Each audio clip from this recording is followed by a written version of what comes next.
আজ মহালয়া, পিতৃপক্ষের অবসানে দেবীপক্ষের সূচনা। নমস্কার বন্ধুরা, পথ ভোলা রঞ্জনে আপনাদের স্বাগত। আজকে আমরা যাব ঠাকুর আনতে। আজ মহালয়া, পিতৃপক্ষের অবসানে মাতৃপক্ষের সূচনা। এই উপলক্ষে আমরা চলেছি কুমোরপাড়ায় মা দুর্গাকে আনতে। শুরু হয়ে যাবে আমাদের দুর্গা পুজো। চলুন সাথে থাকুন, দেখতে থাকুন, পথ ভোলা রঞ্জনের সাথে থাকুন। দুর্গা পুজোর প্রত্যেকটা দিনের আপনাদের পুজো পার্বণ সমস্ত কিছু দেখাবো আমার এই চ্যানেলের মাধ্যমে। আজ থেকে শুরু হবে পুজো পরিক্রমা, শুরু হবে ঠাকুরকে আনার নিয়ে। চলুন কুমোরপাড়ায় আমার সাথে যাই, ঠাকুরকে নিয়ে আসি। চলুন মাকে নিয়ে আসি। আজ আমরা লেলিন সরণী সার্বজনীন দুর্গাপুজো কৌশিক স্মৃতি সংঘের তরফ থেকে ঠাকুর আনতে সব চলেছি। সব সদস্যরা বসে রয়েছে। আজকে যাব আমরা কুমোরপাড়া থেকে মাকে আনতে। দেখতে থাকুন, সাথে থাকুন। মা আমাদের ক্লাবে আসছে এবং এই 4 দিন আমরা খুব আনন্দ করব। কী রকম আনন্দ করি সব দেখাবো আপনাদের। লরি এসে গেছে, সবাই আস্তে আস্তে লরিতে উঠছি। এই লরি করেই আমরা মাকে আনবো। এবার আমি উঠছি।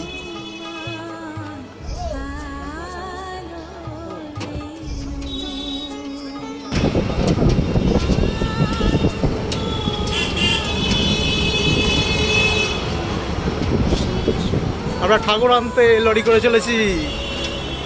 কৌশিক স্মৃতি সংঘের ঠাকুর আনতে মহালয়া উপলক্ষে চলেছি আমরা কুমোরপাড়ায় ঠাকুর আনতে। এই যে আমার সাথে সব রয়েছে। এই যে একজন ভয়েতে মুখ ঘুরিয়ে আছে।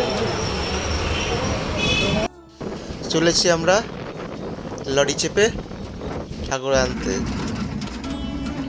দল বেঁধে সব চলেছি ক্লাবের সদস্যরা।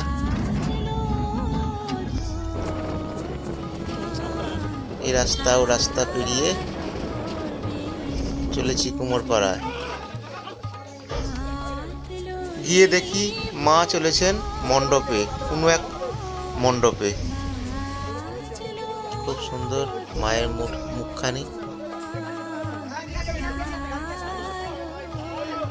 মাকে তোলা হচ্ছে লরিতে।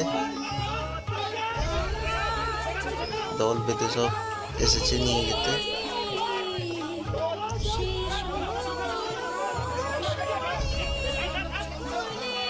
শুরু হয়ে গেল মাতৃবন্দনা। কুমোরপাড়া থেকে মাকে নিয়ে যাব আমরা মণ্ডপে এবং 4 দিন ধরে পূজা অর্চনার মাধ্যমে আমরা বরণ করে নেব মাকে। মায়ের পুজো করব, মায়ের আশীর্বাদ নেব।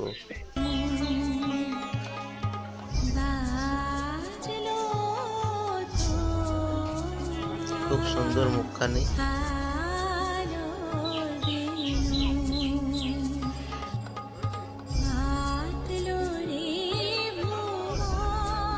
এবার আমাদের ঠাকুর লরিতে উঠে গেছে।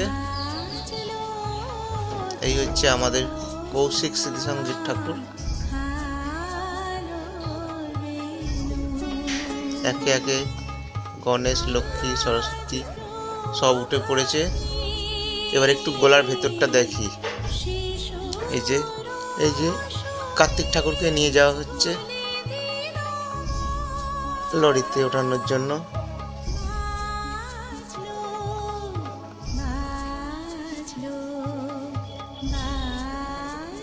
গণেশ ঠাকুর এখনো দাঁড়িয়ে আছে। এবার একটু গোলার ভেতরটা আপনাদের দেখিয়ে দিই। এখনো ঠাকুর মণ্ডপে যাওয়ার জন্য পুরোপুরি তৈরি হয়ে গেছে। একে একে লোকজনেরা আসছে এবং নিয়ে যাচ্ছে।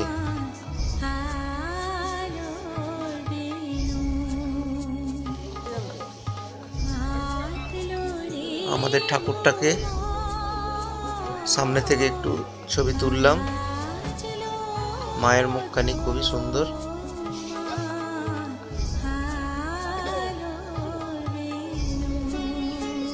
মাকে এবার আমরা নিয়ে চললাম আমাদের মণ্ডপে।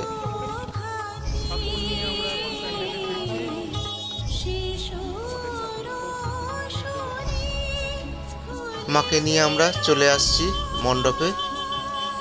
বাকি কাজটা এখানে এসে সেরে দেবেন যারা ঠাকুর বানিয়েছেন, কেন এখনো ইনকমপ্লিট রয়েছে। চুল পরানো হয়নি, সাজ দেওয়া হয়নি, কিন্তু বৃষ্টির হাত থেকে বাঁচার জন্য আমরা তাড়াতাড়ি করে নিয়ে চলে এসেছি।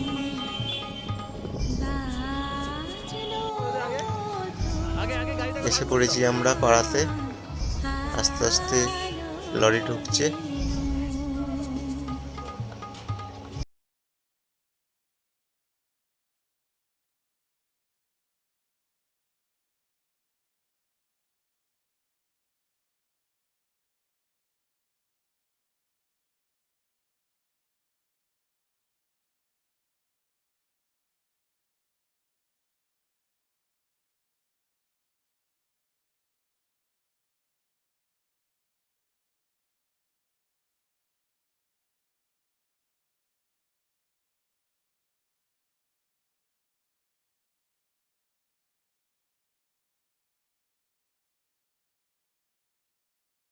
স্টেজের উপরে তোলা হচ্ছে। মাকে স্টেজে তোলা হলো। এখানেই মায়ের পুজো শুরু হবে। আমার সকল ফেসবুক বন্ধুদের আমন্ত্রণ রইল আমাদের পাড়ার ঠাকুর দেখার জন্য। আপনারা আসুন এবং দেখে যান, মাতৃ প্রতিমা দর্শন করুন এবং মায়ের আশীর্বাদ নিন।